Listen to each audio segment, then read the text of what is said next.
Assalamualaikum warahmatullahi wabarakatuh. May tanong dito ang ating kapatid na si Abdul Dami 3. Sabi niya, Assalamualaikum warahmatullahi wabarakatuh. Ustad, tanong ko lang, ano dapat gawin pag ginunting ang bagong panganak? Sana po masagot. Syukran.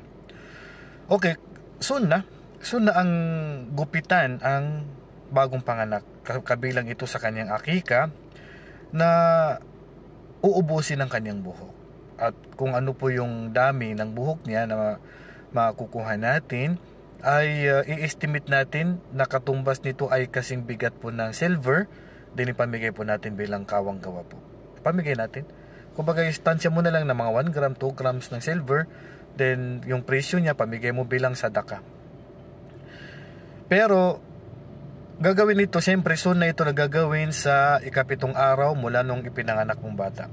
Ika-7 days mula nung ipinanganak yung bata, soon na po nagupitan siya. Pero, ang ilan sa mga ulama sabi nila, pag ang bata ay babae, so hindi na po kailangan gupitan. Kung ang babae po, kung ang bata po o sanggol ay batang babae, ay hindi na po kailangan gupitan. So, estimate na lang po yung buhok niya kung ilang gramo, then magbigay na lang po ng sadaka para katumbas ng kanyang buhok po. So yan po yung pinakamalapit na pananaw ng ating mga ulama kapag ang bata ay batang babae po. Pero kung hindi kayang ang pinakamainam sa buhok kasi ng batang lalaki po ay uubusin po yung buhok niya. Ang pinakamainam na buhok sa batang lalaki po ay uubusin po ang kanyang buhok po. Okay?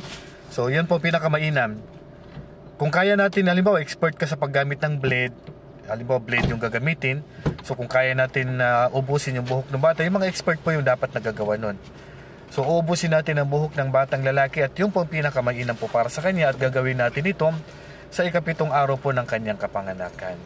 Kung hindi naman po natin kayang gumamit ng blade kasi hindi tayo expert sa paggupit ng buhok ng bata kasi natatakot tayo na baka yung buhok niya, yung ulo niya ay masugatan, so pwede tayong gumamit ng razor po. So gagamitin ng razor para mas madaming maubos natin sa buhok ng bata. So mali po yung paggupit na babawasan mo lang ng konti.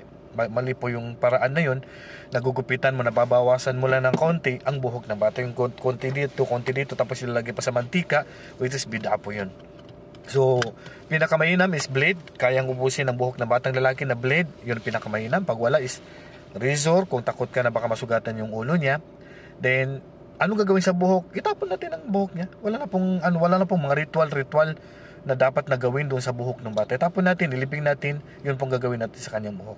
So, ang gugupit ng pinakamainam na lalaki, yung bata is yung tatay niya po. Kung hindi marunong yung tatay, so kahit sino na po na maggupit po sa buhok ng bata. Samantalang batang babae po, hindi na po kailangan gupitan. Meron sa mga ulama nagsabi gugupitan, katulad din siya ng lalaki, pero pinakamainam, wag na pong gupitan, estimate na lang yung buhok niya na kasing bigat ng silver, din ipamigay ito bilang kawang gawa dahil ang kanyang kagandahan ay nasa kanyang buhok. So yan lang po, Allahu a'lam, sallallahu ala nabiyina Muhammad wa ala alihi wa sahbihi ajma'in. Assalamualaikum warahmatullahi wabarakatuh.